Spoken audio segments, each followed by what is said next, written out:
Iran को पाकिस्तान पर कितना भरोसा है, आज ईरान की एक बात से आपको समझ में आएगा। रिपोर्ट ये आ रही है कि ईरान राजी है अपना एनरिच यूरेनियम पाकिस्तान को देने के लिए। हाँ, रिपोर्ट है कि ईरान अपना यूरेनियम जो उसने बनाया है अब तक, वो पाकिस्तान को देने को राजी है। इसके बाद कई देशों के पेट में आग लगी है कि ईरान पाकिस्तान पर इतना भरोसा करवाना पड़ता है। इंसानियत के नाते कभी कभी सामने वाले के लिए नरम होना पड़ता है। चुनाव जीतने के लिए, अपने लोगों को खुश करने के लिए हैवान बनने की जरूरत नहीं है हर जगह। कि एक समय तुम जाके सुप्रीम लीडर से मिले हो, बैठे हो, औकात पे रहे थे, औकात में थे, तब सुप्रीम लीडर से मिले और उन्हीं की शहादत के बाद अपने फर्जी ट्विटर पर, जिसमें मिलियंस ऑफ लोग फर्जी फॉलोवर हैं तुम्हारे, बोर्ड के जरिए फॉलोवर्स हैं तुम्हारे, तुम एक लाइन नहीं लिख सके। फिर तुम्हारे लोग और तुम्हारा मीडिया कह रहा है कि पाकिस्तान कुछ नहीं कर रहा है, ये तो पाकिस्तान ने अपनी ज़मीन दी है मीटिंग के लिए, ब्ला ब्ला ब्ला। ये तमाम चीज़ें करके तुम और बदनाम हो रहे हो। इसके अलावा दोस्तों, बड़ा अपडेट ये है, ये रहे IRGC कमांडर। इन्होंने जो बात कही है, वो बात सुनने के बाद मेरे खुद के पेट में दर्द हो रहा है, तो दुश्मन का क्या हाल होगा। उन्होंने कहा, ये जो सामने बैठे हैं IRGC कमांडर, इन्होंने कहा कि अगर दोबारा जंग शुरू हुई तो हम उन मिसाइलों का इस्तेमाल करेंगे जो मिसाइलें हमने इसी महीने बनाई हैं। अल्लाह अकबर। यानी जंग के दौरान ईरान ने मिसाइलें बनाई हैं, दुश्मन को देखने के बाद, परखने के बाद। और यह भी कह दिया है साहब ने कि अगर दोबारा जंग शुरू हुई तो यह जंग ग्लोबल होगी, सिर्फ इलाके में नहीं होगी। और हम पूरी तरह से हर जंग के लिए, हर एक्शन के लिए तैयार हैं। जो भी आज हुआ वो ताबड़तोड़ हुआ। दोबारा से स्ट्रेट ऑफ हॉर्मुज को बंद करना, जहाज़ों को धमकी देना, ये जाहिर सी बात है, इसमें तमाम चीज़ें सही नहीं थी। एक वक्त ऐसा आया कि ईरान ने बहुत बड़ी गलती की। ईरान की नेवी की यह गलती थी, इसको आप मिसकम्युनिकेशन कह सकते हैं, या फिर इसको छुपाने की कोशिश ना करते हुए इस बात को सीधा सीधा मान सकते हैं कि ईरान ने गलती की। ईरान की नेवी ने भारत के जहाज़ों को अप्रूवल दिया। नेवी नहीं, लिस्ट जारी की और कहा कि ये जहाज़ जा सकते हैं। दूसरा जहाज़ था भारत का, तो भारतीय टैंकर वहां से निकलना शुरू हुआ। जब भारतीय टैंकर स्ट्रेट ऑफ हॉर्मुज में पहुंचने लगा तो ईरान की नेवी ने भारतीय टैंकर पर हमला शुरू कर दिया, फायरिंग करना शुरू कर दी।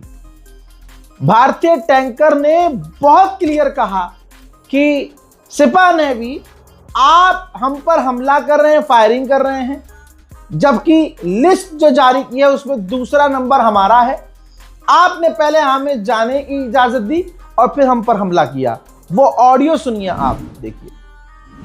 Navy, motor tanker Sanmar Herald, Sepa Navy, you gave me clearance to go. Sepa Navy, this is motor tanker Sanmar Herald, you gave me clearance to go. My name second on your list. You gave me clearance to go. You are fighting now. Let me turn back. सुना, भारत के 2 जहाजों के ऊपर हमला हुआ। तीसरा जहाज किसी और देश का था, उस पर बड़ा हमला हुआ और भारत परमिशन लेके आ रहा था। पीछे हमारे 14 जहाज और आ रहे थे। 2 आगे थे जिन पर हमला हुआ, उन्हें मुड़ना पड़ा। 14 पीछे और हमारे भारतीय टैंकर आ रहे थे। 14 उनको भी जब ये खबर मिली कि ईरान ने परमिशन दी और अब मार रहा है, तो उन तमाम जहाजों को मुड़ना पड़ा। 14 वो जहाज और 2 ये। 14, 15, 16 जहाज जो भारत आ रहे थे वापस मुड़ गए। तो ये चीज तो ईरान को भी सोचनी चाहिए कि आप परमिशन दिए हो, या तो आप एडवांस में बता दो कि आप परमिशन डिनाई कर रहे हो, पीछे मुड़ो। ये सीधा ओपन फायर करना टैंकर पर, वो भी उस टैंकर पर जो मित्र है आपका, दोस्त है आपका, कई तरह के सवाल खड़े हुए हैं।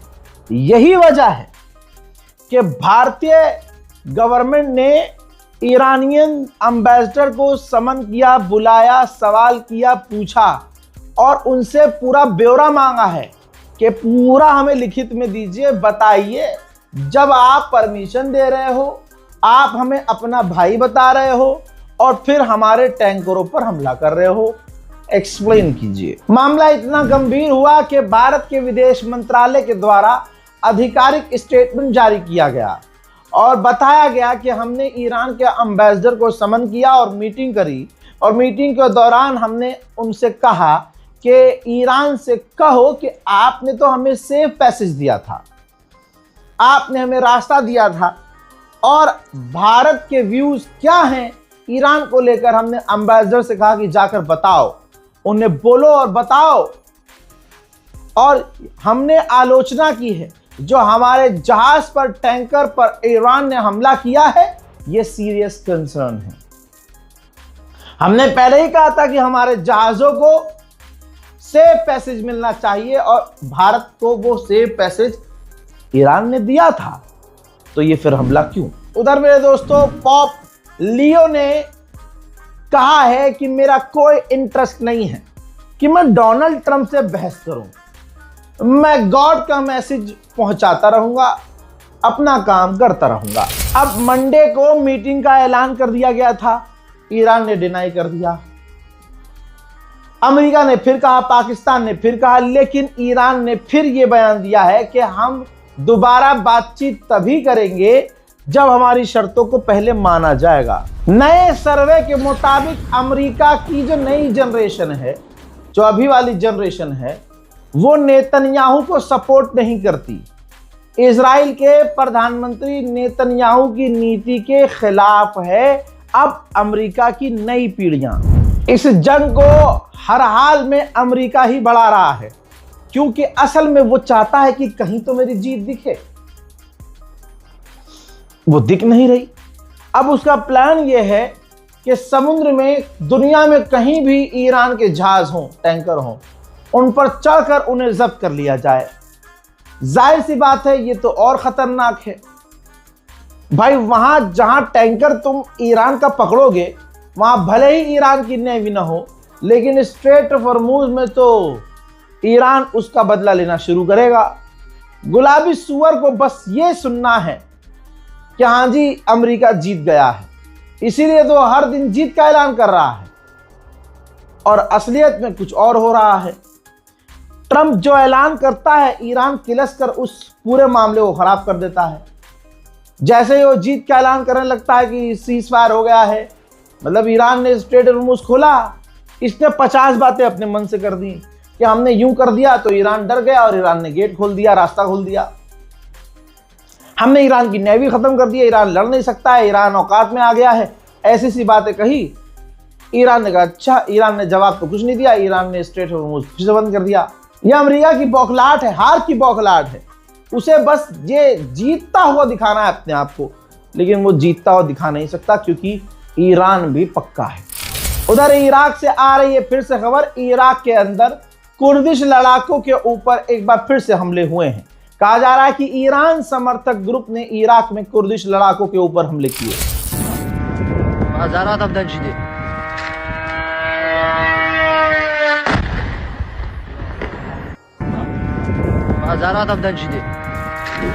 अमेरिका ने ऐसा लग रहा है कि नया प्रपोजल ईरान को भेजा है। अल जजीरा में ये रिपोर्ट आई है, ब्रेकिंग है, कि ईरान ने कहा है कि अमेरिका का हम प्रपोजल पढ़ रहे हैं, चेक कर रहे हैं, देख रहे हैं, लेकिन हम कॉम्प्रोमाइज नहीं करेंगे, ये भी बात साफ है। ईरान ने कहा जो हमारे हिस्टोरिकल प्लेसेस, जगहों, इमारतों पर हमले हुए हैं, इसके लिए हम अमेरिका और इजराइल पर इंटरनेशनल क्रिमिनल कोर्ट में केस दर्ज करेंगे।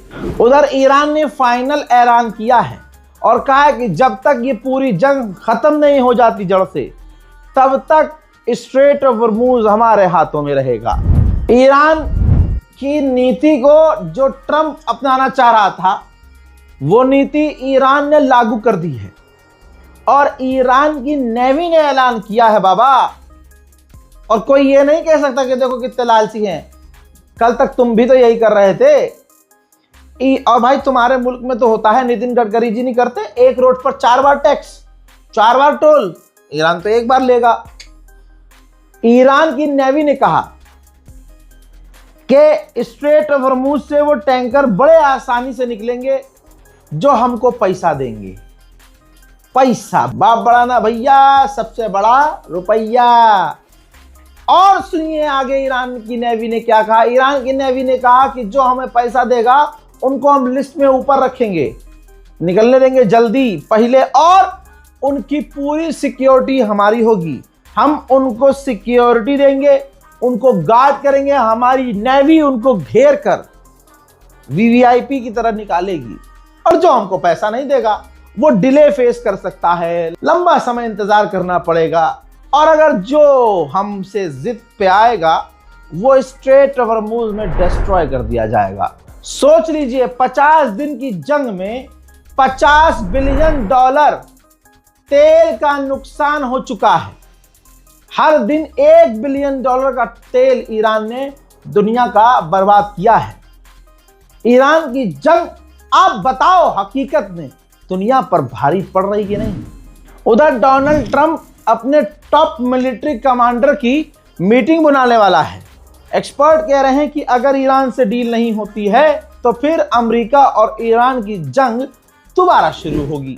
उधर ये सबूत मेरे पास है, अमेरिका अपने मिलिट्री जहाज एयरक्राफ्ट मिडिल ईस्ट में भेज रहा है, यानी हथियार भेज रहा है, फौज भेज रहा है, डिफेंस सिस्टम भेज रहा है, डिफेंस के रॉकेट मिसाइल भेज रहा है। जंग की तैयारी पूरी है। उधर इजराइल भी कह रहा है कि हम भी जंग की तैयारी कर रहे हैं। मेरे पीछे ग्रिड के अंदर एक हल्की फुल्की सी विजुअल्स के साथ, विजिबिलिटी के साथ एक तस्वीर चल रही है। ये ईरान ने जारी की है, पहली बार जारी की है। अमेरिका इजराइल ने, ये वीडियो तब की है जब अमेरिका इजराइल ने ईरान के अंदर एक अस्पताल पर हमला किया। और वीडियो में आप देख रहे हैं कि हमला ऐसा था कि पूरे इलाके में जलजला आ रहा था। पूरी फुटेज देखिए जिसमें पूरा विगल है, पूरी वीडियो ऐसे ऐसे है, जमीन दलक रही है, दहल रही है। और यह अस्पताल पर हमला था।